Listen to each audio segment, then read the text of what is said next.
आजचा दिवस खूप थकवणारा होता. सकाळी उठले, स्वयंपाक केला, मुलांची तयारी केली, शाळेत गेले, दिवसभर मुलांना शिकवलं, पुन्हा घरी आले, स्वयंपाक, भांडी, मुलांचा अभ्यास आणि उद्याची तयारी. आणि हे सगळं झाल्यावर एक क्षण असा आला की वाटलं आता बस झालं. आता काहीच करायची इच्छा नाही. पण मी स्वतःला एक प्रश्न विचारला, माधवी, तू थकली आहेस की हार मानते आहेस? आणि उत्तर मिळालं, मी थकले होते पण हार मानायला तयार नव्हते. कधी कधी आपल्या आयुष्यात असे दिवस येतात जेव्हा आपण सकाळपासून रात्रीपर्यंत फक्त धावत असतो.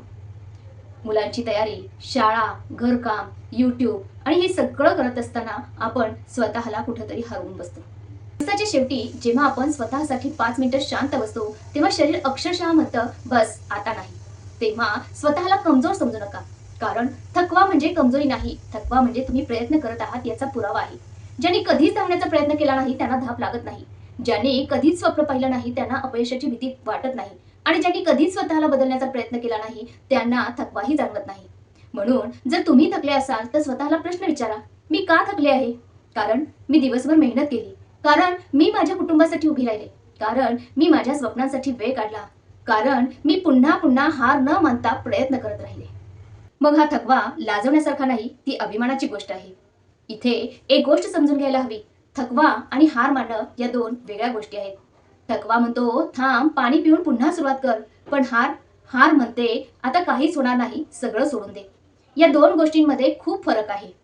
विश्रांती गरजेची आहे पण ती चुकीची नाही. स्वतःला थोडा वेळ द्या, शांत बसा, दीर्घ श्वास घ्या, देवाचं नाव घ्या, कुटुंबासोबत हसा, एक कप चहा शांतपणे प्या. पण विश्रांतीला कधीच कायमचं थांबा बनवू नका. माझ्याही आयुष्यात असे अनेक दिवस आले जेव्हा वाटलं आज कॅमेरा सुरू करायची ताकद नाही, आज व्हिडिओ शूट करायला नको, आज एडिटिंग उद्यावर ढकलू. पण मी स्वतःला एक आठवण करून देते, आज परफेक्ट व्हायचं नाही, आज फक्त उपस्थित राहायचं आहे. प्रत्येक छोटा प्रयत्न आपल्या स्वप्नाच्या दिशेने टाकलेलं एक पाऊल असतं. म्हणून जर तुम्ही आज थकले असाल तर स्वतःवर राग करू नका, स्वतःला दोष देऊ नका. कारण थकवा हा प्रवासाचा भाग आहे, तो प्रवासाचा शेवट नाही. आज थोडं सावकाश चाललात तरी चालेल, पण चालणं थांबू नका. कदाचित तुमच्या आयुष्यातला सर्वात मोठा विजय हा तुम्ही हार मानायचे होते त्या दिवशी सुरू होतो. आपण झाड लावतो, पहिल्या दिवशी फळ मिळतं का? पहिल्या महिन्यात सावली मिळते का? नाही. पण म्हणून आपण झाड उपटून टाकतो का? नाही. कारण आपल्याला माहिती आहे आधी मुळं घट्ट होतात आणि नंतर फळतं. आपलं आयुष्यही तसंच आहे. लोकांना आपलं यश दिसतं, पण त्या यशामागच्या अपयश, अश्रू, रात्री कुणालाच दिसत नाही. कदाचित आज माझे प्रयत्न कुणालाही दिसत नाहीत, पण त्याच प्रयत्नाचं झाड उद्या नक्की फळ देईल. खरं सांगायचं तर आपली लढाई इतरांशी नसते तर ती स्वतःशीच असते. सकाळी अलार्म बंद करून पुन्हा झोपावंसं वाटतं पण उठणं, व्हिडिओ न बनवण्याची हजार कारणं असतात तरीही कॅमेरा सुरू करणं. आज थकून सोफ्यावर बसून राहावंसं वाटतं पण तरीही पुन्हा उठून काम करणं, हेच खरं यश आहे. मला रोज प्रेरणा मिळते असं नाही, मलाही कंटाळा येतो, मलाही रडू येतं, मलाही वाटतं हे सगळं कशासाठी. पण मी माझं स्वप्न आठवते आणि पुन्हा सुरुवात करते.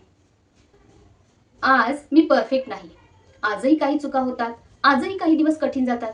पण एक गोष्ट नक्की आहे, मी थकू शकते, मी रडू शकते, मी थोडा वेळ थांबू शकते, पण मी स्वतःला हारू देणार नाही. जर तुम्हीही थकलेले असाल तर थोडा वेळ विश्रांती घ्या, पण तुमच्या स्वप्नांना सोडू नका. कारण थकलेले लोक हारत नाहीत, हार ते मानतात जे चालणं थांबवतात. जर हा व्हिडिओ तुमच्या मनाला स्पर्श करून गेला असेल तर कमेंटमध्ये एक वाक्य नक्की लिहा, मी स्वतःला हारू देणार नाही. चला एकमेकांना प्रेरणा देत आणि प्रेरणा घेत राहूया. Inspire and be inspired. धन्यवाद.